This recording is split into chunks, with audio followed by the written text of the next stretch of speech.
So what do you think are some of the common barriers that you've heard then from early childhood educators or even parents as well? Yeah, it's really About, interesting. It's across the map on sort of what the barriers are, of course, because of where we live. The number one thing that always comes up is weather. yes. And yes, it gets cold here, but it's not cold all the time. There's other countries that outdoor play happens and people get outside all the time. If you look at the Scandinavian countries Yeah. and so I think a lot of it is just some of our barrier around how do you dress appropriately for the weather? How do you talk about the weather even with children? Do you say something's a bad day or a good day? What does that look like? So even the language we use around weather is quite, we're judging the weather. Yeah, I totally noticed that. I know, like, if it's just spitting outside, I'll hear my son go, "Oh, it's raining, we can't go out." And I'm going, "What?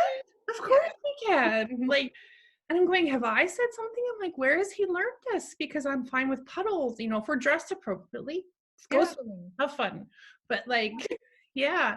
So that's really interesting how our own language could be a barrier, which is associated with our own attitudes and emotions around weather, right? So that's really interesting, something for us to reflect on and how we speak with children.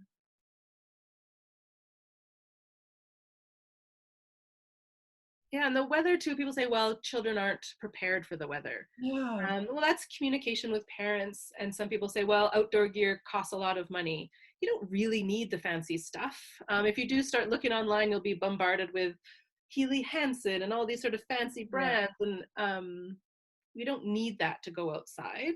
No. And instead of maybe spending money on, I don't know, a replacement play structure, why don't we spend that money on getting good gear that stays at daycare and that the daycare provides? Or people have talked about, those muddy buddies, those zip up muddy buddies.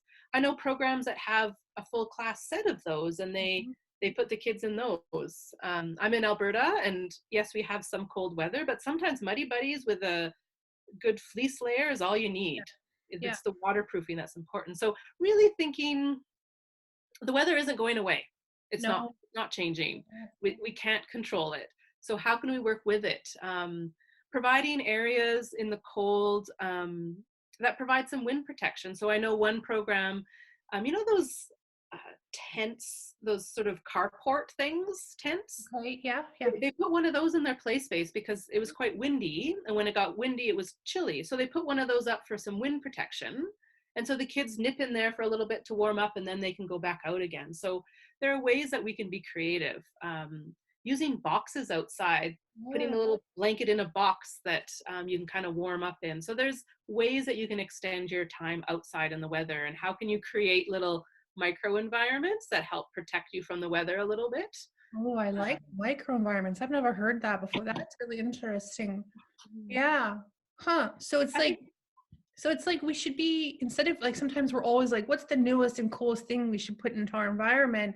It's like maybe we should be looking at investing in Muddy Buddies for everybody, because that could also create, a more equitable program for us. If not every parent can afford that stuff, but then we've created a program that's more equitable by providing it for them. I know my son's daycare does that. Every child has a Muddy Buddy. And they Nice. actually use it in the winter. So they'll put Yeah. it all over top of their snowsuits. Oh, So they that's a stay good warm and dry, especially in idea. that because here in Winnipeg and in Alberta too, I get it. It's that in between time in like spring when it Mhm. snow is melting and the mud is coming up and it's just like a slushy, muddy mess everywhere. So that helps protect the snow gear. But then Yeah. it keeps the kids dry and they can Yeah. stay out for longer. I really like that, the microenvironments and kind of changing our thought process on how we invest our money and where we should be investing it. Yeah.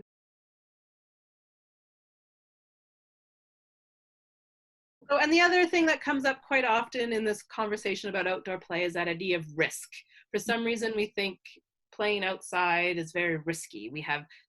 Sometimes we have sticks and we can climb to heights, and for some reason we think the dangers are higher outside.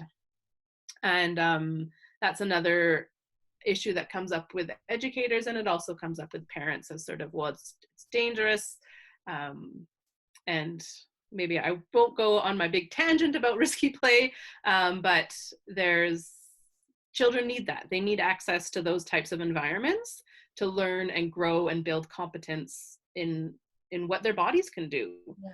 So that's another issue that comes up. Sort of one of the barriers is around risk. And I think too, like, I feel like this could be a whole nother conversation. We should probably do that too. But I think we need to start looking at the connections between risky play in the early years and what that means for you when you are a teenager, when you're in a risky situation, and how that connects to that. And imagine what happens when we communicate that with parents in a better way. Because even I still have to figure all that kind of stuff out. Because it's like the gut.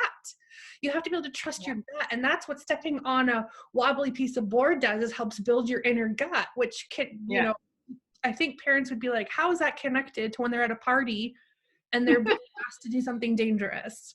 Because you have to know what your gut feels like and what it tells you, the intuition, right? And that starts in the early years. So I think there could be a whole conversation around that, and that could really help build really good relationships with parents if they could see how this risky play they're doing then will help them in the teenager years.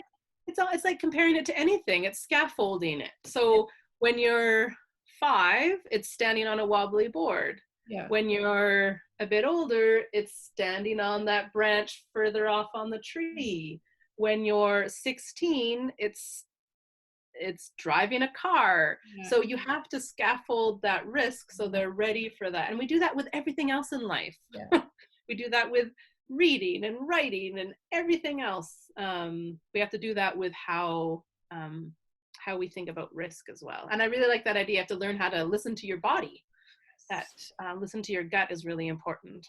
It's huge. A lot of the time as adults, we make decisions on gut feelings and emotions, and we have to know how that feels inside, what that yes feels like, and what that no does. And that starts from standing on a wobbly board. I don't think people realize that. So that's another good one too.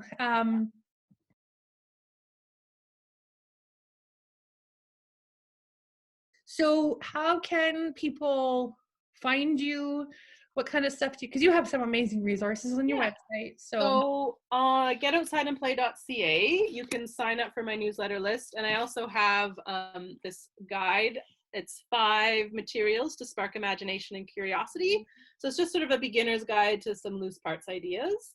I also have a free resource page. I have this one pager on sort of the whys of outdoor play.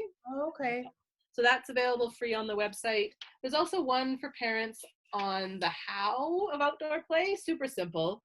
Get outside, be curious, let your children read and have fun. So these are all free. You can put them on bulletin boards, newsletters, that sort of thing. So getoutsidandplay.ca is where you'd find some of these resources. I'll make sure the link's in there too for them. Stuff. Those resources are awesome. I think I've shared them with them before, but they should go back and make sure they have it. I know I have it. It's wonderful. So, well, thank you so much for this. Thanks for inviting me. It was great.